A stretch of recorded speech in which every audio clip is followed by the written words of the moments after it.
Sir, ಈಗ IPL ticket ವಿಚಾರವಾಗಿ ಅಡ್ಡಪ್ರಕಾಶ್ ಅವರು ಪ್ರಶ್ನೆ ಹಾಕಿದ್ರು ಸೆಷನ್ ಅಲ್ಲಿ. ಅದು ಇವಾಗ ಸಾರ್ವಜನಿಕ ವಲಯದಿಂದ ದೊಡ್ಡ ಮಟ್ಟದಲ್ಲಿ ವ್ಯಾಪಕ ಪಕ್ಷಾತೀತವಾಗಿ ಶಾಸಕರಿಗೆ ಟಿಕೆಟ್ ಕೊಡಬೇಕು. ಶಾಸಕರಿಗೆ ಟಿಕೆಟ್ ತರಬೇಕು ಆಗುವ ಅಂತಹ ಇದೆಯಾ? ನಾನು ನಿನ್ನೆ ಆಡಳಿತ ಪಕ್ಷದ ಶಾಸಕರು ವಿರೋಧ ಪಕ್ಷದ ಶಾಸಕರ ಹೇಳಿಕೆಗಳನ್ನು ನಾನು ಗಮನಿಸಿದ್ದೇನೆ. ವೈಯಕ್ತಿಕವಾಗಿ ನಾನು ಅದನ್ನು ಒಪ್ಪೋದಿಲ್ಲ, ಅವರ ಹೇಳಿಕೆಗಳನ್ನು. ಇವತ್ತು ರಾಜಕಾರಣಿಗಳು ಅಂತ ಹೇಳಿದ್ರೆ ಜನಸಾಮಾನ್ಯರು ಯಾವ ರೀತಿ ನಮ್ಮನ್ನು ನೋಡ್ತಾರೆ ಅಂತಕ್ಕಂಥದ್ದು ದಿನನಿತ್ಯ ಪತ್ರಿಕೆಗಳಲ್ಲಿ ಟಿವಿಗಳಲ್ಲಿ ನಾವು ನೋಡ್ತಾ ಇದ್ದೇವೆ. ಕಳೆದ ಬಾರಿ ಇದೇ IPL ಮ್ಯಾಚ್ ಸಂದರ್ಭದಲ್ಲಿ ಆಡಳಿತ ಪಕ್ಷದ ಮೂರ್ಖತನದಿಂದ 11 ಜನ ಮುಗ್ಧರು ಪ್ರಾಣವನ್ನು ಕಳೆದುಕೊಂಡ್ರು. ಅದು ಇನ್ನೂ ಕೂಡ ರಾಜ್ಯದ ಜನ, ದೇಶದ ಜನ ಮರ್ತಿಲ್ಲ. ಆದರೆ ಇಂಥ ಸಂದರ್ಭದಲ್ಲಿ ಇಂಥ ಹೇಳಿಕೆಗಳು ಅವಶ್ಯಕತೆ ಅಂತ ನನಗಂತೂ ಅರ್ಥ ಆಗೋದಿಲ್ಲ. ನಾನಿದ್ರ ಪರವಾಗಿಲ್ಲ. ಒಬ್ಬ ಶಾಸಕರಾಗಿರ್ತಕ್ಕಂಥವ್ರು, ಜನಪ್ರತಿನಿಧಿ ಆಗಿರ್ತಕ್ಕಂಥವ್ರು, ಜನಸಾಮಾನ್ಯರಿಗಿಂತ ನಾವು ವಿಭಿನ್ನ ಆಗಿದ್ದೇವೆ, ನಾವು VIP ಅಂತಕ್ಕಂಥದ್ದು ಇದು ಖಂಡಿತ ಇದು ಒಳ್ಳೆ ಬೆಳವಣಿಗೆ ಅಲ್ಲ. ಇದಕ್ಕೆ ನನ್ನ ಬೆಂಬಲ ಇಲ್ಲ.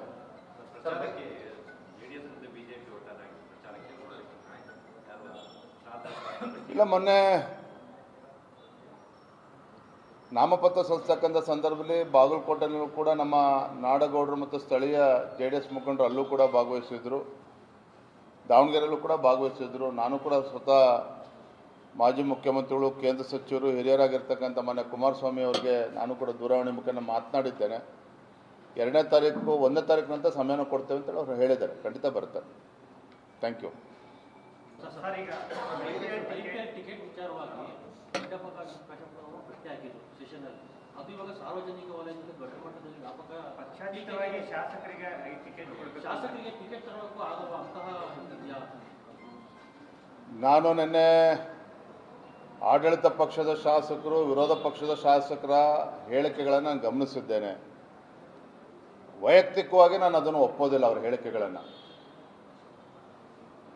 ಇವತ್ತು ರಾಜಕಾರಣಿಗಳು ಅಂತ ಹೇಳಿದ್ರೆ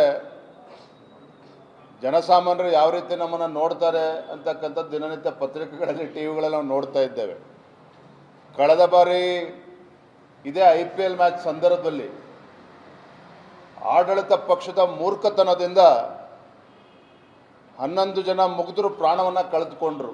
ಅದು ಇನ್ನೂ ಕೂಡ ರಾಜ್ಯದ ಜನ, ದೇಶದ ಜನ ಮರ್ತಿಲ್ಲ. ಆದರೆ ಇಂಥ ಸಂದರ್ಭದಲ್ಲಿ ಇಂಥ ಹೇಳಿಕೆಗಳು ಅವಶ್ಯಕತೆ ಅಂತ ನನಗಂತೂ ಅರ್ಥ ಆಗೋದಿಲ್ಲ.